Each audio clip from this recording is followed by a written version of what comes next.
Harvey terlalu malas untuk berbicara dengan Angel Queen saat ini. Dia hanya tersenyum santai sambil menatap Kevin dan berkata, "Awalnya, saya ingin bekerja sama dengan Anda. Tapi sayangnya, sikap Anda di sini mengecewakan. Saya pikir rencana kerja sama ini sebaiknya dilupakan saja." "Hahaha, kamu benar-benar menarik." Kevin tertawa dan menunjuk ke arah Harvey. "Tahukah kamu apa itu kerja sama? Apakah kamu terlalu banyak membaca novel?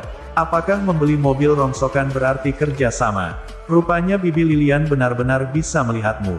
Kamu memiliki hati setinggi langit, kehidupan setipis kertas, dan kamu dapat menyombongkan diri lebih baik dari orang lain.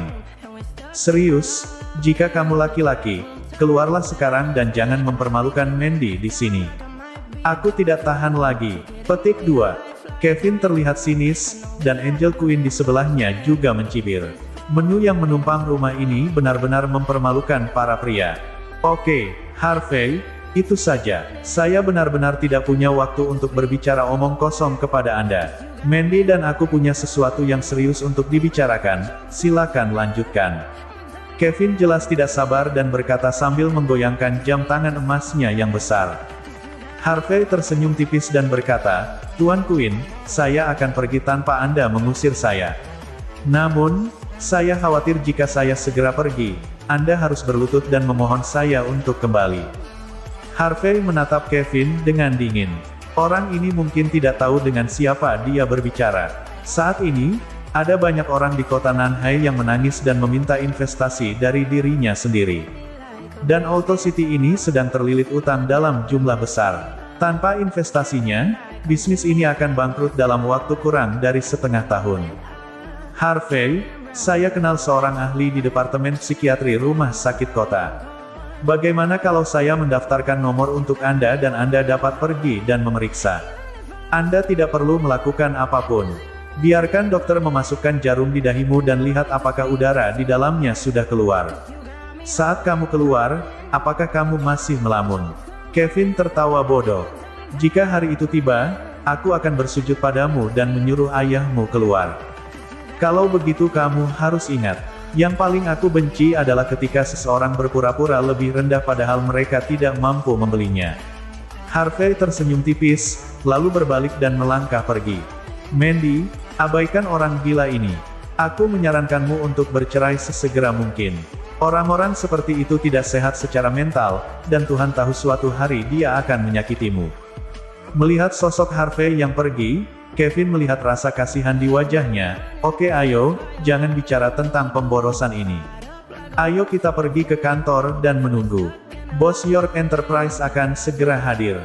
"Sepupu, apakah kamu berbicara tentang York Enterprise?" "York Enterprise yang telah berinvestasi di banyak perusahaan di kota Nanhai. Kudengar presiden baru mereka masih muda dan menjanjikan.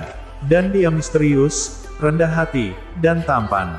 Ini milikku. Sayangku, sepupu, kamu harus memperkenalkannya padaku." Mata Angel Queen penuh kewaspadaan, lalu dia menatap Mandy dan berkata, "Sister Mandy, tidak banyak orang di kota Nanhai yang memiliki jaringan koneksi seluas sepupu saya. Kamu harus menghargainya." Mandy menggelengkan kepalanya, tapi tidak menjawab. Pada saat ini, pikirannya dipenuhi dengan sosok Harvey yang berbalik dan pergi. Mengapa pria ini sedikit menjadi aneh, tapi juga sedikit tampan?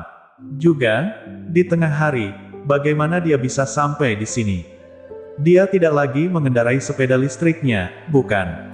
Memikirkan hal ini, Mandy menjadi cemas. Di dekatnya, Angel Queen menonton sepupunya dengan penuh kemenangan, betapa baiknya dia memahami pujian itu. Kevin juga diam-diam mengacungkan jempolnya. Angel Queen ini hanyalah bantuan ilahi. Dengan dia di sini, dia dapat memanfaatkan situasi untuk menangkap Mandy pada siang hari ini, dan bahkan mungkin menciumnya. Lagi pula, dibandingkan suami yang tidak berguna, dia ribuan kali lebih baik. Alhasil, sebelum kedua kakak beradik itu selesai merasa bangga, Mandy tiba-tiba mendapatkan gigi dan berkata dengan lembut, "Maaf, kalian berdua. Saya baru ingat bahwa masih ada yang harus saya lakukan. Sampai jumpa lagi, Bos York Enterprise." Setelah mengatakan itu, Mandy segera meninggalkan aula tanpa menunggu reaksi Kevin dan Angel Queen. Mandy, kakak Mandy, Kevin dan Angel Queen sama-sama bingung. Apa yang terjadi? Semuanya berjalan lancar.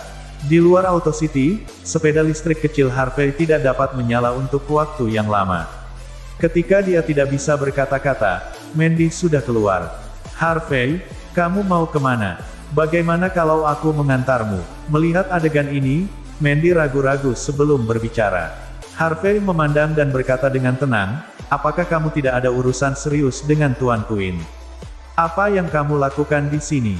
Meskipun dia tahu bahwa Mandy hanya bertemu Kevin karena upaya Lilian dan Angel Queen untuk menjodohkannya, Harvey masih sangat tidak bahagia. Tidak, bukan itu yang kamu pikirkan. Mandy menggigit bibirnya dengan ringan dan ragu-ragu sebelum melanjutkan, aku sama sekali tidak ingin bertemu dengan Kevin ini.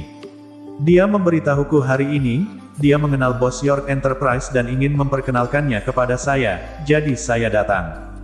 Mendengar ini, Harvey menunjukkan senyuman di wajahnya dan menghela nafas lega. Apakah kamu akan pulang malam ini? Mereka berdua tidak membicarakan apapun selama beberapa saat.